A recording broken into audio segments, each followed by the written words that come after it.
Tiempo de además de noticias. Raúl Ponce de León, ¿cómo andas, Raúl? Buenas noches, Miguel. El gusto de compartir nuevamente una columna. Semana de mucho contraste, de mucha información y de mucho contraste, ¿no? Y empecemos por lo que ocurrió el martes de esta semana sobre las 10 y 13 minutos, allí en el batallón de infantería número 14. En un momento estaba trabajando la retroexcavadora en un predio que la justicia había determinado se trabajara, y en una de las paladas aparece un cráneo. El operador obviamente paró la máquina y a partir de ese momento se generó toda una expectativa porque se abría otro capítulo en lo que tiene que ver con la búsqueda de los desaparecidos en Uruguay. Y toda la atención y toda la emoción se centró en hecho de volver a encontrar restos óseos. Hacía 3 años, ¿no?, que no se encontraba nada. Los últimos restos fueron los de Eduardo Bleyer en agosto del año 2019. Después siguieron muchas veces las excavaciones, los estudios, el grupo de antropólogos, la justicia trató de avanzar y no lo logró. Estos fueron los terceros restos. 3 personas desaparecidas aparecieron allí en el batallón número 14, ¿no? Sí, Julio Castro y Ricardo Blanco eran los anteriores. A unos 100 metros de ese lugar. Exactamente. Es un batallón muy grande, son muchísimas hectáreas y hay unas cuantas que ya están cauteladas por la justicia. 32 o 35 hectáreas son esas que están conservadas. Desde que asume el primer gobierno del Frente Amplio con Tabaré Vázquez 2005, ya se sabía que en ese lugar podía haber enterramientos. Efectivamente. Ahora lo decían ustedes hace un momento, transmitiendo la información del Ministerio de Defensa, semanas para la extracción y la identificación de los restos, ¿no? Dos precisiones muy breves. No van los restos, sino lo que va es el estudio de ADN. Claro, por supuesto. Porque el Banco de la Información sobre Detenidos Desaparecidos en Uruguay y en Argentina está allá. Allí están obviamente los ADN comparativos de todas las familias. Miles de familiares, ahí está. Y entonces, tienen la tecnología y el software adecuado como para ir cotejando desde el momento que lleguen para encontrar, lograr identificar. Claro. Y obviamente la ansiedad y la angustia pesará sobre todos los familiares que van a estar a la expectativa de quién será su familiar. Y bueno, una familia podrá poner un punto final a la búsqueda de tantos años de un ser querido y habrá otras 196 familias que queden en el camino de seguir buscando. Y hay algunas de esas 196 sí, familias, de ahí la orquestación del Plan Cóndor, y el ejemplo más claro es el asesinato de Guaylov, de Barredo, de Michelini, de Gutiérrez Ruiz. Eran uruguayos que estaban allá, seguramente ejecutados, y en algún caso está comprobado, por fuerzas militares uruguayas que operaban allá. O sea, son desaparecidos uruguayos. En ese caso esos cuerpos aparecieron, pero hay algunos desaparecidos en Argentina, y yo siempre pongo el mismo ejemplo, el de Alejandro Korch, que es muy conocido. Sí, claro. Sus padres desaparecieron allá, seguramente tirados al Río de la Plata, pero allá la información que se le certificó allá oficialmente la desaparición de sus padres allá. Claro, la lista oficial de familiares es de 197 registrados, de los cuales han aparecido 2020. Ahí ¿no? está, de los que aparecieron 5. 5, exactamente. Pero en Argentina no aparecieron, pero está reconocido oficialmente por el Estado argentino algunas desapariciones allá. Efectivamente, y bueno, desde el gobierno, no bien se supo esto, sobre las 10:30 el presidente Lacalle estaba en Durazno, en Paso de los Toros, en Pueblo Centenario. Pueblo Centenario de este lado del río. Que estaba inaugurando la mayor obra de inversión privada en el país, y pasó desapercibido en todo el entorno de información que se generó esta semana. Totalmente inadvertido. Sobre el mediodía se enteró el presidente Lacalle, pero quien habló, dio la cara rápidamente por el gobierno, fue el ministro de Defensa Nacional, Javier García.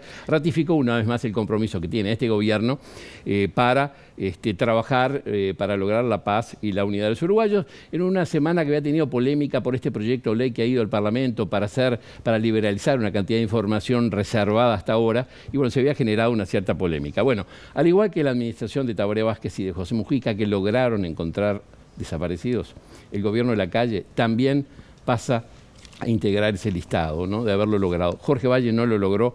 Sí logró la restitución de Macarena Gelman prácticamente al comienzo de su administración, no fue y la Comisión para la Paz. Seguro, ¿no?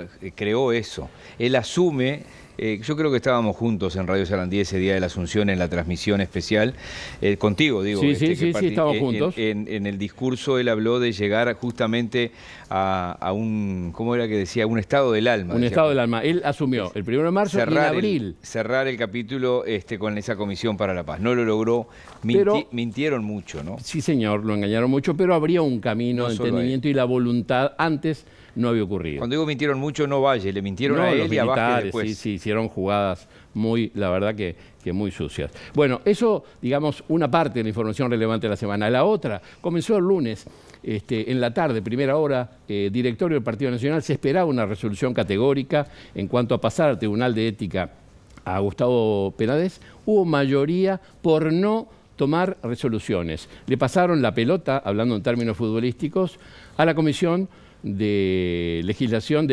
Constitución y Legislación.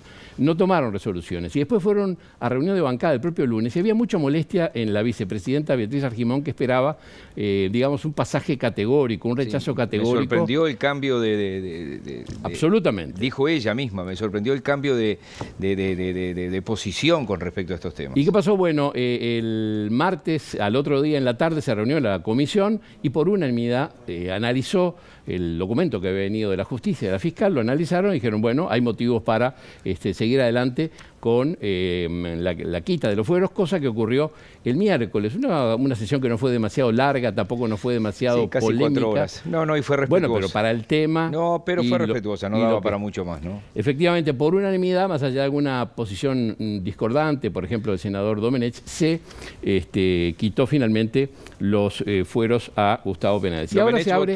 Domenech solo votó porque dice que Penades lo pidió. Le había pedido. Yo creo que Cabildo, y te robo 30 segundos, no, tranquilo, lo que hace es ser coherente con ellos mismos. Ellos están protestando desde hace mucho tiempo por algunos militares procesados por convicción. Dice que no hay elementos de prueba para varios de los militares procesados.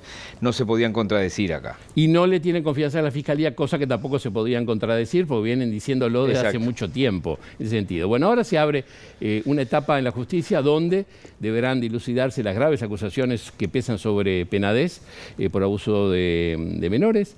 Los testimonios deberán constituirse en pruebas que permitan avanzar en el proceso judicial, que pinta largo, ¿no? Sí, tengo entendido que de los 8 que han declarado, 8 casos, 7 no han prescripto. No han prescripto. 7 no. Pero yo lo que digo es que pinta largo los plazos, porque ¿cuál es la alternativa? Que se pueda archivar el caso porque no hay pruebas, una de las alternativas, la otra es el acuerdo abreviado, y eso permitiría reducir penas pero reconocer culpabilidades, y el otro es el juicio oral, que ese es el más largo de implementar, que ya se empieza porque se van a tomar lo que llaman las declaraciones anticipadas, ¿no? Difícil. ¿En qué sentido? Juicio oral no creo que se llegue a esa instancia. ¿No? ¿Tú pensás que va a haber acuerdo antes? Lo que pasa es que hay que ver cuál es Tú dijiste 3 opciones, que se archive la causa, acuerdo de partes o el juicio. Sí, o el juicio, veremos. Pero la Fiscalía está muy dura, la justicia analizó el expediente y dio paso para que se le pidiera el desafuero, así que veremos. Lo que es notorio es cómo se alejan los principales dirigentes del Partido Nacional y el gobierno de Penades, que en algún momento habían estado cerca, el propio ministro del Interior, el propio presidente hace un momento, la vicepresidenta, varios senadores. En el caso de la vicepresidenta y de Javier García, creo que mantuvieron el pie en el freno desde el primer día. Está actuando la justicia, lo conocemos hace muchos años, pero no podemos emitir opinión. Pero a nivel de ¿Le soltaron la mano ese título? Sí, totalmente. Sí, yo creo que sí. La prueba está que Graciela Bianchi, que no estaba, mandó un tuit y le dijo cómo... cuesta conocer a las personas, ¿no? Diciendo, me engañaron. Como diciendo, si esto es verdad, es aberrante. Absolutamente. Con lo cual parecería... Da Silva dice que miente, que no le cree. Bueno, pero Da Silva siempre fue duro del principio, ¿no? Igual mirando su propio partido, pero decía que parecen haberle soltado la mano ya definitivamente a Gustavo Penades, asemejándose al título del autor argentino Osvaldo Soriano, ¿no? Triste, solitario y final. Y esa es la parte oscura de toda la semana, las implicancias por la gravedad de las acusaciones, en quién cae, y el gobierno pierde el principal operador en el Parlamento. No en vano fue el presidente de todas las comisiones relevantes que aprobaron la LUC, que aprobaron el presupuesto, que aprobaron, ¿no?, una serie... Y respetado en su labor como un político moderado, conciliador. Absolutamente. Lo que en realidad no fue demasiado duro el enfrentamiento entre oposición y gobierno por este tema, lo va a hacer próximamente con una seguidilla de interpelaciones que se vienen, ¿no? El ministro del Interior, la ministra de Salud Pública. La ministra de Salud Pública y probablemente el ministro nuevamente de Ambiente por el avance del plan Neptuno. Esos son parte de los temas que han estado esta semana en las portadas, ¿no? Te lo felicito por Nacional, no se me quede en el último partido, que de Nacional depende de sí mismo, ¿no? Vio que hasta